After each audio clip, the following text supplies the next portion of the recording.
ওয়ালাইকুম বন্ধুরা, একজন মানুষের জীবনে কি কি লাগে, কি আসে যায়, এটা নিয়ে একটু কথা বলবো। পৃথিবী থেকে সৃষ্টির সেরা হইল মানুষ, কোনো সন্দেহ নাই। আল্লাহ পাক রব্বুল আলামিন নিজে বলেছে, এই মানুষ আমরা এক এক রকম, এক এক রূপে, এক এক গুণে আল্লাহ সৃষ্টি করেছে।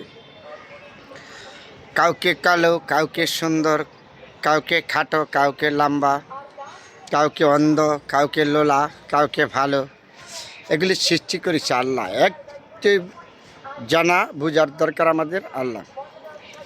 তারপরে এই মানুষ হিসাবে আমাদের দুনিয়া থেকে বাস্তবিক করতে গেলে অনেক কিছু আসবে, সুখ দুঃখ, অহংকার, হিংসা। হয়তো মানুষ না বুঝে অনেক সময় অহংকার হিংসা জড়িয়ে যায়। একটা সময় আসে এই মানুষগুলি বুঝে, প্রতিটা মানুষ বুঝে, আমি বুঝি, আপনি বুঝেন। তারপরে যখন বুঝতে যাব তখন সময় থাকে নাই, এই ভুলগুলি সংশোধন করার জন্য হয়তো আমাদের আসে নাই। কারণ শয়তান আমাদের পিছনে লেগে থাকে।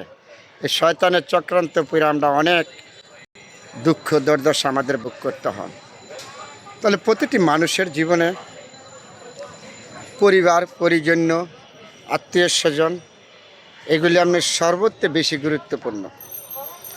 আপনি কী কাজ করেন সেটা বড় কথা না, ছোটো কাজ করেন, বড় কাজ করেন, এটা আপনার ব্যক্তিগত ব্যাপার। তাহলে এই সমস্ত সমালোচনা আমার মনে করি দূরে থাকা ভালো। আমাদের সামনের দিকে এগিয়ে যাওয়া সর্বত্র মূল্যবান। আপনি আমাকে সহযোগিতা করবেন, আপনাকে সহযোগিতা করবে আরেকজন, আপনি একজনকে সহযোগিতা করবেন, আপনাকে করবে আরেকজন। এটা আল্লাহর ওই হুকুম। তা ধৈর্য ছাড়া আপনি কোনো কিছু জীবনে অর্জন করতে পারবেন না। একজন মানুষের জীবনে সর্বত্র বড় হলো ধৈর্য।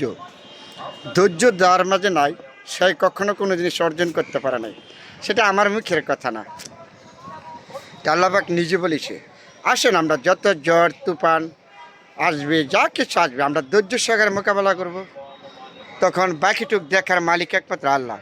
আল্লাহ যা করে আপনার জন্য ভালোর জন্য করে, আমার জন্য ভালোর জন্য করে। এই সমস্ত চিন্তা ভাবনা মাথায় রেখে আমাদের এগিয়ে যেতে হবে। হিংসা, অহংকার, এগুলিতে দূরে থাকতে হবে। কারণ এই যে সুন্দর একটা পৃথিবী, এই যে দাঁড়িয়ে কথা বলেছি গাছতলা, এই গাছ কে দিয়েছে? আল্লাহ দিয়েছে আমাদের জন্য, মানুষের জন্য। গাছপালা, আগুন, বাতাস, পৃথিবীতে যা কিছু সৃষ্টি করেছে সম্পূর্ণ আদমের জন্য। কেউ বলে আদম, কেউ বলে মানুষ, এক একজনে এক একজন ব্যবহার করি আমরা। তাহলে আসেন, কোনটা ভালো কোনটা খারাপ, এগুলি যদি আমাদের মধ্যে বিবেকের মেঝে না থাকে, তাহলে কখনো আমরা কোনো কিছু করতে পারবো না। আমরা মানুষের সাথে ব্যবহার করব, ভালো আচার ব্যবহার করব, সুন্দরভাবে চলবো, চলে যাব তো একদিন কিচ্ছু নিতে পারবে না। ভালোকে আমার নিয়ে সমালোচনা করবে, খারাপ করে থাকলে খারাপের সমালোচনা করবে। কোনটা ভালো কোনটা খারাপ আপনি বুঝেন, আমি বুঝি, বুঝছি আমরা ভুলগুলি করি, ভুলগুলি যাতে না হয়। আসুন আমরা সবাই চিন্তা ভাবনা করে এগিয়ে যাই। এই দেশ আপনার, আবার এই দেশ আপনি কি দিয়েছে বড় কথা না, আপনার দেশ কি দিয়েছেন সেটা বড় কথা। সমাজকে কি দিয়েছেন এটা হলো সর্বোত্তম। সমাজ আপনার আমার সবার। এত সুন্দর একটা দেশে আমরা বসবাস করি। দেখেন তো আমাদের এই লাল সবুজের পতাকা, এই সোনার বাংলাদেশ, আমরা বাঙালি জাতি, বিশাল অনেক কিছু নিয়ে আমাদের গর্ব।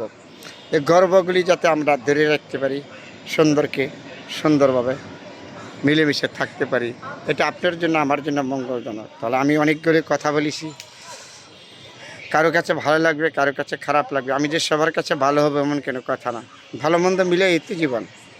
তাহলে আসেন চিন্তা করা। আমি হয়তো আপনাদেরকে অনেক সময় বিরক্ত করি, অনেক কথার মাধ্যমে, ভিডিওর মাধ্যমে, লেখার মাধ্যমে আমার ভুল ত্রুটি হইতে পারে। এগুলি ক্ষমা দৃষ্টিতে দেখবেন। সবার জন্য দোয়া রইল। আলহামদুলিল্লাহ।